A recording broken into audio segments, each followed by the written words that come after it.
हाँ जी class, welcome you all in third lecture class 11 chapter gravitation. ठीक है, तो बेटा till now we discussed in our first and second lecture about gravitational force और हमने प्रूव किया कैवेंडिश एक्सपेरिमेंट, वहाँ से जी की वैल्यू फाइंड आउट करी। ठीक है, तो अब आगे बढ़ते हैं। अब हमारा नेक्स्ट इंपॉर्टेंट टॉपिक है सीबीएसई पॉइंट ऑफ व्यू से। क्या सीबीएसई पॉइंट ऑफ व्यू से हमारा एक टॉपिक है यहाँ पे, वो है vector form of Coulomb's law. Vector form of Coulomb's law, sorry gravitational law. ठीक है ना, वहां भी आता है vector form of gravitational law. Gravitational law, ठीक है। और एक दो बच्चे पूछ रहे थे मेरे से केपलर लॉ के बारे में, तो मैं वो भी बता देता हूँ। केपलर के 3 लॉ थे। पहला लॉ ये था, प्रूव करेंगे हम इसका, पहले थोड़ा सा यूनिट से फैमिलियर हो जाइए, फिर केपलर के प्रूव भी कराऊंगा आपको। ठीक है, तो पहला लॉ ये था, all the planets revolve around the sun in an elliptical orbit. ठीक है ना, इलिप्स की थोड़ी ज्योमेट्री में अगर आपको बताऊं तो कुछ इस तरह का आपका इलिप्स होता है बेटा। ये मेजर एक्सिस बोला जाता है और ये माइनर एक्सिस बोला जाता है, just because of their length. ये बड़ा है और ये छोटा है। ठीक है जी, और यहाँ पर इलिप्स के पास 2 फोकस होते हैं। इलिप्स के पास 2 फोकस होते हैं और बुक में लिखा होगा फोकी। तो फोकी क्या है? प्लूरल ऑफ फोकस है, प्लूरल है उसका। ठीक है जी, तो केपलर का फर्स्ट लॉ ये कहता है कि all the planets revolve around the sun in an elliptical orbit and sun is situated at one of the foci। सन जो है इन दोनों में से किसी एक पर होगा। और ये जो मैं थोड़ा सा डॉटेड लाइन से बना रहा हूँ, एग्जैक्टली यही पाथ होता है किसी भी प्लेनेट का। ये बात डेफिनेट है बेटा, बिल्कुल पक्की बात है ये, कि हर एक प्लेनेट के लिए जो ऑर्बिट का साइज होगा वो बिल्कुल अलग अलग होगा, डिफरेंट हो सकता है। ठीक है ना, हर एक प्लेनेट एक ही ऑर्बिट में रिवॉल्व नहीं करेगा, बट जो ऑर्बिट होगा वो इलिप्टिकल होगा। ठीक है, सेकंड लॉ क्या था केपलर का? ये 9th क्लास में आप पढ़ चुके हैं, मैं एक बार रिकॉल करा रहा हूँ। ठीक है ना, सेकंड क्या था कि planet sweep equal area in equal interval of time. यानी हर एक प्लेनेट, जैसे मान लो मैंने ये पोजीशन ले ली A B C और ये D। ठीक है ना, तो हर एक प्लेनेट इक्वल एरिया स्वैप करेगा। जैसे मान लो C से लेकर D तक आने में 5 दिन लग रहे हैं, 5 डेज। ठीक है ना, और A से लेकर B तक आने में भी कितने दिन लग रहे हैं? 5 डेज लग रहे हैं। ठीक है, तो यहाँ पर C से लेकर D तक आने में ये जो एरिया ट्रेवल किया इस प्लेनेट ने, इससे बना देता हूँ, ये जो एरिया ट्रेवल किया और ये जो एरिया होगा, ये दोनों एरिया सेम है। तो एक चीज जो यहाँ से ज्योमेट्रिकली समझ आती है, 5 दिन में इसने ज्यादा डिस्टेंस ट्रेवल करी है, 5 दिन में इसने कम डिस्टेंस ट्रेवल करी। It means here it moves faster and here it moves slower. एक चीज तो ये, और एक चीज यहाँ पर आती है कि एंगुलर मोमेंटम कंजर्व होता है, वो थोड़ा सा डिटेल में मैं आपको बताऊंगा। ठीक है ना, सेकेंड क्या है? Planet sweep equal area in equal interval of time. और थर्ड लॉ ये था इसका, थर्ड था T square is proportional to R cube. T square is proportional to R cube. T क्या है यहाँ पे? टाइम पीरियड है। टी क्या है? Time period. कौन क्या time period? Time taken to complete one revolution around the sun, उसको टाइम पीरियड बोलेंगे। और आर क्या होगा आपका? Semi major axis. अब ये सेमी मेजर एक्सिस क्या होता है बेटा? मेजर एक्सिस की जो हाफ लेंथ होगी ना, ये वाली, इसको बोलेंगे सेमी मेजर एक्सिस। और ये वाली जो लेंथ होती है इसको बोलते हैं सेमी माइनर एक्सिस, यानी कि मेजर एक्सिस का आधा, सेमी मेजर एक्सिस। तो पहला लॉ क्या था केपलर का? All the planets revolve around the sun in an elliptical orbit and sun is situated at one of the foci. Second क्या था? Planet sweep equal area in equal interval of time, जहां से उसकी speed का idea होगा हमें, कहां पर फास्ट है कहां पर स्लो है। उसके बाद थर्ड ये था, T square is proportional to R cube. Time taken by the planet to revolve one complete rotation around the sun, that is time period, and r is your semi major axis। ठीक है बेटा, चलो अब हम vector form पर आते हैं। ठीक है ना, वेक्टर फॉर्म का भी मैं मीनिंग बताता हूं पहले आपको। वेक्टर फॉर्म क्या कहती है? F12 is equal to minus of F21। ठीक है ना। इसका मीनिंग क्या है कि जितना फोर्स ऑब्जेक्ट 1 ने ऑब्जेक्ट 2 पर लगाया है उतना ही फोर्स ऑब्जेक्ट 2 ने ऑब्जेक्ट 1 पर लगाया होगा, but equal in magnitude and opposite in direction. ये आपका वेक्टर फॉर्म है कूलम्स लॉ का, ठीक है ना, वेक्टर फॉर्म है कूलम्स लॉ का। तो यहाँ पर पहले 2-3 आपको नोटेशन समझने होंगे, ठीक है ना, उसके बाद ये इजी हो जाएगा। तो एक बार ठीक है इरेज करें इसको, देखिए देखो पहला नोटेशन ये है कि F12 का क्या मीनिंग है। F12 का मीनिंग है फोर्स ऑन 1 ड्यू टू 2। क्या है? Force on 1 due to 2। इसी तरह से F21 क्या हो जाएगा? F21 हो जाएगा फोर्स ऑन 2 ड्यू टू 1। ठीक है जी, ये तो हो गई नोटेशन F12 की और F21 की। ठीक है, मैं पहले कुछ बेसिक्स बातें बता रहा हूँ आपको, फिर मैं आपको वेक्टर फॉर्म कराऊंगा, इजी हो जाएगा। ठीक है ना। इसी तरीके से अगर मुझे डिस्टेंस मेजर करना है R12, ठीक है ना, R12 मेजर करना है तो इसका मीनिंग क्या है? R2 to R1। इससे भी पहले एक और चीज बताता हूँ आपको, देखो वो है आपका पोजीशन वेक्टर। पोजीशन वेक्टर, ठीक है ना, शायद आपने किया है नहीं किया वेक्टर, तो कोई बात नहीं, मैं बता देता हूँ। पोजीशन वेक्टर क्या होगा बेटा? एक ऐसा vector which describe exactly position of a particular body. अब क्योंकि ये वेक्टर क्वांटिटी है, इट मींस ओरिजिन से कितने मैग्नीट्यूड पर ऑब्जेक्ट रखा है और किस डायरेक्शन में रखा है, this can be defined with the help of position vector. ये किससे डिफाइन होता है? पोजीशन वेक्टर से डिफाइन होता है। ठीक है ना। जैसे मान लो मैं ये कह रहा हूँ मुझे इस P पॉइंट की पोजीशन चाहिए XY प्लेन के अंदर, तो मैं ये कहूंगा ये R वेक्टर जो है ये इसकी पोजीशन को डिफाइन कर रहा है, क्योंकि R के पास मैग्नीट्यूड भी है और R के पास डायरेक्शन भी है, so that we just get to know what exactly the position of point P। ठीक है ना, P की एग्जैक्ट पोजीशन पता लग जाएगी। तो पोजीशन वेक्टर क्या है? एक ऐसा vector which exactly describe the position of a given vector. इसी तरह से एक और वेक्टर भी मैं आपको बता देता हूं साथ साथ, डिस्प्लेसमेंट वेक्टर। ठीक है ना। अब डिस्प्लेसमेंट तो आपने सुना है, डिस्प्लेसमेंट क्या होता है? सेपरेशन स्मॉलेस्ट पाथ और स्मॉलेस्ट पाथ बिटवीन 2 पॉइंट्स। ठीक है ना, क्लोजेस्ट पाथ इसको बोल देते हैं, जो कम से कम डिस्टेंस हो, वो आपका डिस्प्लेसमेंट वेक्टर होता है। अब जैसे मान लो आपको P से लेकर Q की डिस्प्लेसमेंट बतानी है, P से लेकर Q की डिस्प्लेसमेंट बतानी है। देखो यहाँ पर मैंने मान लिया इसका पोजीशन वेक्टर R1 है बेटा और इसका पोजीशन वेक्टर R2 है, तो मुझे बताना है P से Q की डिस्प्लेसमेंट, P से Q की, ध्यान से सुनना, P से Q की। तो Q क्या है? फाइनल, और P क्या है? इनिशियल। डिस्प्लेसमेंट कैसे निकलता है? Final position minus initial position. फिर बता रहा हूं बेटा, डिस्प्लेसमेंट कैसे निकलता है? Final position minus initial. तो यहाँ पर क्या हो जाएगा? Final position vector minus initial position vector. तो ये क्या हो जाएगा बेटा आपका displacement vector? R2 minus R1, क्योंकि सब्ट्रैक्ट करना है, फाइनल माइनस इनिशियल होता है, इसलिए R2 माइनस R1 हो गया, R2 माइनस R1 हो गया। अब एक छोटा सा नोटेशन और यही पोजीशन के बारे में, अगर मैं R21 लिख रहा हूं, R21 लिख रहा हूं मैं, इसका मतलब क्या है? ये R1 से कहां तक है? R2 तक है, फ्रॉम R1 टू R2। इसी तरीके से अगर मैं R12 लिख रहा हूं तो ये क्या हो जाएगा? From R2 to R1। बिल्कुल आप इसको समझ सकते हैं बेटा। अब ये R21 क्या होगा? R21 क्या है? Final position minus initial position. R1 से कहां तक है? ये R2 तक है। R1 से कहां है? R2 तक। ये एक छोटा सा नोटेशन है, अभी मैं आपको दिखाऊंगा ये नोटेशन। ठीक है ना, तो यहां तक एक बार नोट करो, कोई डाउट है तो बताओ मुझे।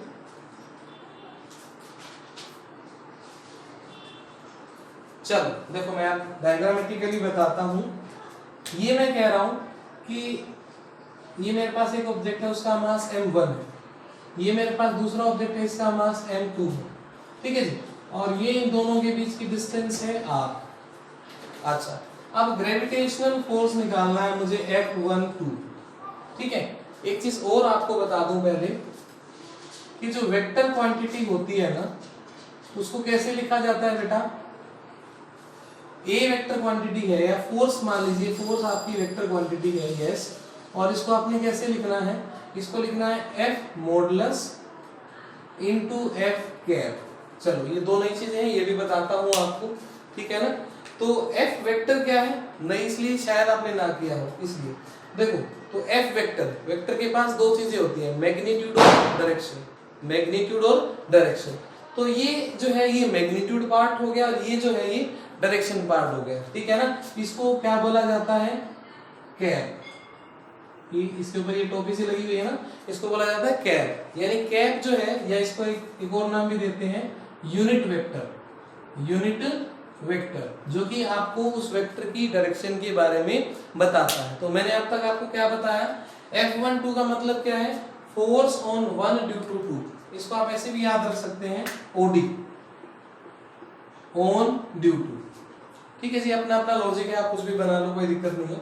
OD, a force on one due to two। इसी तरह से पोजीशन वेक्टर क्या है, which describe exactly position of a body from origin, ठीक है। सिमिलरली डिस्प्लेसमेंट वेक्टर क्या होगा, final position minus initial position, ठीक है जी। उसके बाद एक नोटेशन जो आपको लर्न करना है, एनसीईआरटी के अकॉर्डिंग बता रहा हूँ, ये R21 क्या होगा बेटा, R21 का मतलब है R1 से R2 तक, और R12 का मीनिंग क्या होगा, R2 से R1 तक, वो अपोजिट पढ़ते हैं इसको, उल्टा, ठीक है जी। ये सीधा है आपका 1 से 2, ये अपोजिट है 2 से 1, ठीक है जी। जैसे ये 1 2 है तो 2 से 1 हो गया, 2 1 है तो 1 से 2 हो गया। अब वेक्टर को कैसे लिखा जाता है, वेक्टर को लिखा जाता है मैग्नीट्यूड और डायरेक्शन, मैग्नीट्यूड और डायरेक्शन, और डायरेक्शन को क्या नाम दिया हमने, यूनिट वेक्टर। ये वो बातें हैं जो हमने यूज करनी है यहाँ पर, ठीक है जी।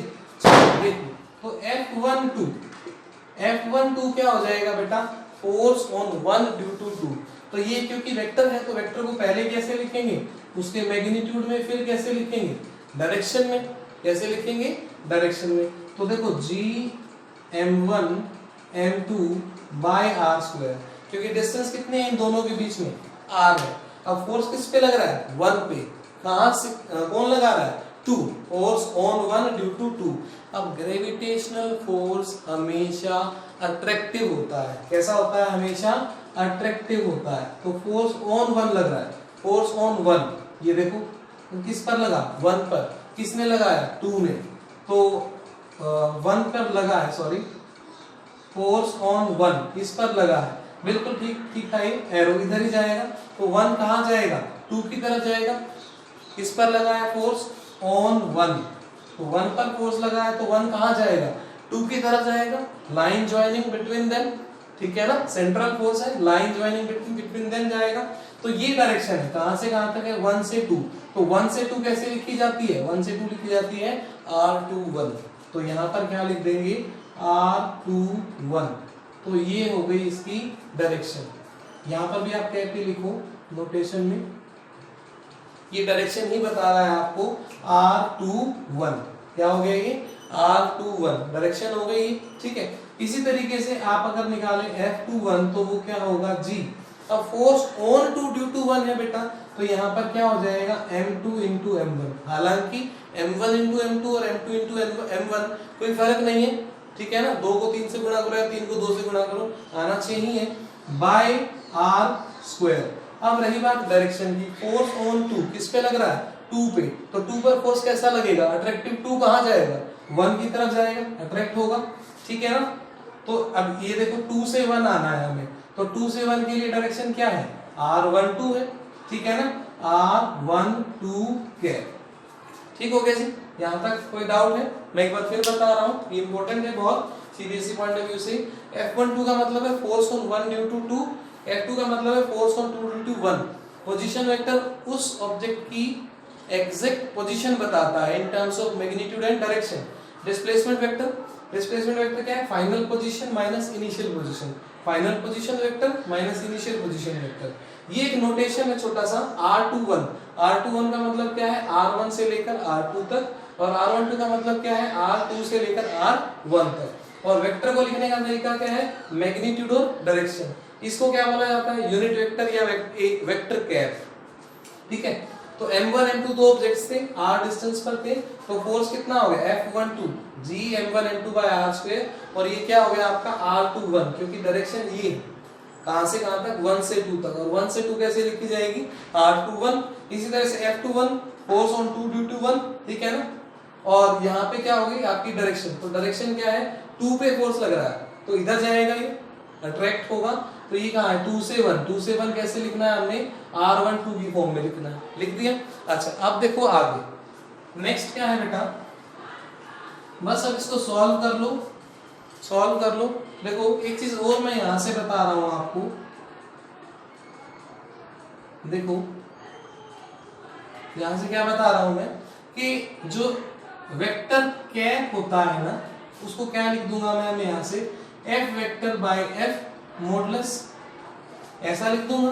ये दोनों मल्टीप्लाई है, अगर मुझे f कैप की वैल्यू चाहिए तो इसको डिवाइड करना पड़ेगा, ठीक है ना, f कैप की वैल्यू चाहिए तो इसे डिवाइड करना पड़ेगा, तो कर दिया डिवाइड, ठीक है। अब इसको थोड़ा सा सिंपलीफाई अगर मैं करूं तो ऐसा लिख दिया जाता है f cap is equal to f vector by f, ऐसा लिख दिया जाता है। तो इसी तरह से बेटा यहाँ पर r21 अगर मैं लिखूं, r21 को अगर मैं एक्सपेंड करूं सिमिलरली, तो r21 कैप को एक्सपेंड करूं तो ये क्या होगा r21 वेक्टर बाय r, क्योंकि r21 2 से 1 आओ, सॉरी r21 का मतलब है 1 से 2, 1 से 2 पर जाओ या 2 से 1 पर आओ, डिस्टेंस तो आ रही है ना, डिस्टेंस तो आ रही है, इसलिए मैंने उसको सिंपलीफाई करके डायरेक्ट उसका मैग्नीट्यूड लिख दिया। इसी तरह से एक और देखो r12 कैप, r12 कैप, तो r12 कैप क्या हो जाएगा r12 वेक्टर, ठीक है,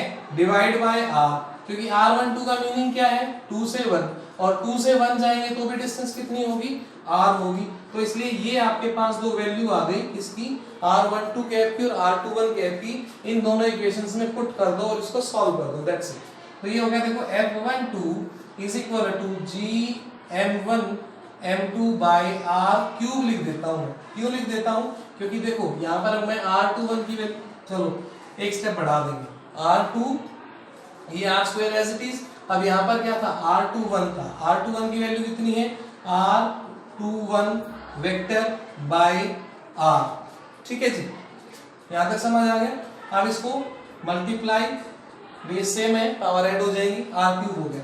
इसी तरीके से आप निकाल लो F21, तो वो क्या हो जाएगा जी m1 m2 by r cube, और यहाँ हो जाएगा आपका r12 वेक्टर, ठीक है, ऐसा ही आएगा। m1 m2 मल्टीप्लाई करो या m2 m1 मल्टीप्लाई करो, कोई फर्क नहीं पड़ता। तो देखो मैग्नीट्यूड पार्ट दोनों में, ये देखो मैग्नीट्यूड पार्ट दोनों में क्या है आपका सेम है, ठीक है ना, सिर्फ डिफरेंस कहाँ आ रहा है डायरेक्शन में।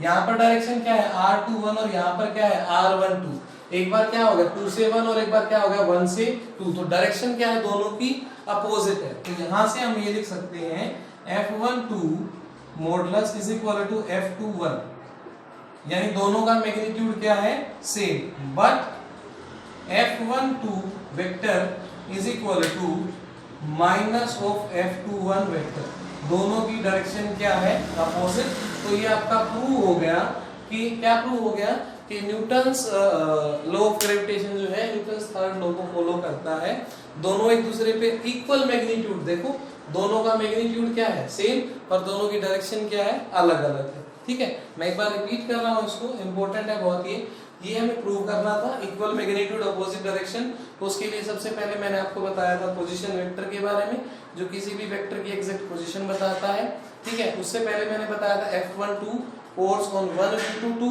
F21 force on 2 due to 1, ठीक है। उसके बाद हमने एक ये फॉर्मेट बताया आपको, R21 को लिखने का मतलब क्या है R1 से R2 तक, और R12 को लिखने का मतलब क्या है R2 से R1 तक। आप इसको वैसे भी समझ सकते हो, मैंने ये लिखा था कि R12 लिखा मैंने, तो ये क्या हो गया बेटा R2 minus R1, R2 minus R1 final position. ये उल्टा इसलिए है ना बेटा कि पहले फाइनल पोजीशन लिखी जाती है फिर इनिशियल लिखी जाती है। डिस्प्लेसमेंट निकालने के लिए R2 फाइनल है यहाँ पर और R1 इनिशियल है, यहाँ पर देखो 1 फाइनल है और 2 इनिशियल है, तो इसलिए उल्टा लिखा जाता है और कोई रीजन नहीं है इसका।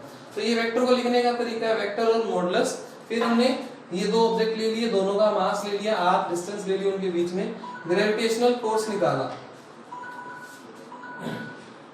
ठीक है ना। अब उनके बीच का ग्रेविटेशनल फोर्स हमने निकाला और r21 क्या हो गया, यहाँ पर डायरेक्शन हो गई, ठीक है ना। ये मैंने आपको अभी बताया डायरेक्शन, क्योंकि वेक्टर को लिखने का तरीका है मैग्नीट्यूड और डायरेक्शन। तो ये वाला जो पार्ट है आपका ये मैग्नीट्यूड पार्ट है and this is your direction, ठीक है। इस तरह से आपने लिखा। सिमिलरली आपने F21 को लिखा, उसकी डायरेक्शन अपोजिट है, ठीक है ना, क्योंकि एक इधर अट्रैक्ट हो रहा है और एक इधर अट्रैक्ट हो रहा है, तो डायरेक्शन दोनों की अलग है, ठीक है। तो बस अब इसको मैंने एक सिंपल फॉर्म, एक छोटा सा फॉर्मेट आपको बताया। क्या फॉर्मेट बताया मैंने कि वेक्टर को, अब डायरेक्शन को कैसे लिखेंगे, वेक्टर बाय मैग्नीट्यूड। ये देखो यहाँ से वेक्टर क्या था, मैग्नीट्यूड इनटू डायरेक्शन था, तो डायरेक्शन क्या हो जाएगी, वेक्टर बाय मैग्नीट्यूड, डिवाइड में आ जाएगा। ये देखो ये आपका वेक्टर, ये आपका मैग्नीट्यूड और ये आपकी डायरेक्शन। तो डायरेक्शन किसके बराबर हो गई, vector by magnitude, vector by magnitude. इसको सिंपलीफाई कर दिया, सिर्फ उसका मॉडुलस लिख दिया हमने, इससे ज्यादा कुछ नहीं किया। अब r21 क्या हो गया, डायरेक्शन, r21 क्या है, वेक्टर, और ये r क्या है, उसका मॉडुलस। इसी तरह से r12 डायरेक्शन, r12 वेक्टर, और ये क्या हो गया, मॉडुलस। तो ये वैल्यूज मैंने यहाँ पर पुट करी है और सिर्फ हम यहाँ से ही कंफर्म हो गया कि मैग्नीट्यूड सेम है और डायरेक्शन क्या है, अपोजिट, और यही हमने प्रूव करना था, ठीक है। थैंक यू सो मच, फिर नेक्स्ट लेक्चर में मिलते हैं।